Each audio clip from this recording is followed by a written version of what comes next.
अहमदनगरमधील कोपरगाव मतदारसंघात गाडीतील तब्बल 11,90,000ची रोकड जप्त करण्यात आली आहे। या प्रकरणी पोलिसांनी दोघांना अटक केली। ही रोकड 10 लाखांच्या वर असल्याने ती इन्कम टॅक्स विभागाकडे देण्यात आली।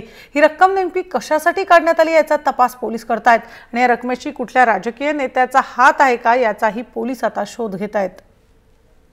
कोपरगाव विधानसभा मतदारसंघामधले जे काही निवडणूक आयोगाच्या आदेशाप्रमाणे जे स्टॅटिक सर्व्हेलन्स टीम्स आहेत की त्या टीम्समध्ये पोलीस ऑफिसर्स आणि पोलीस अधिकारी आणि एक मॅजिस्ट्रेट आणि त्यांच्या संपूर्ण टीम्स अशा एस्टॅब्लिश करण्यात आलेल्या आहेत आणि त्यांच्याद्वारे आज दुपारच्या दरम्यान Puntamba चौफुली road Kopargaon police stations आणि रेव्हेन्यूच्या अशा संयुक्त टीमनी एक स्थिर तिथे टेंट उभं करून पूर्ण कारवाई करण्यात येत आहे।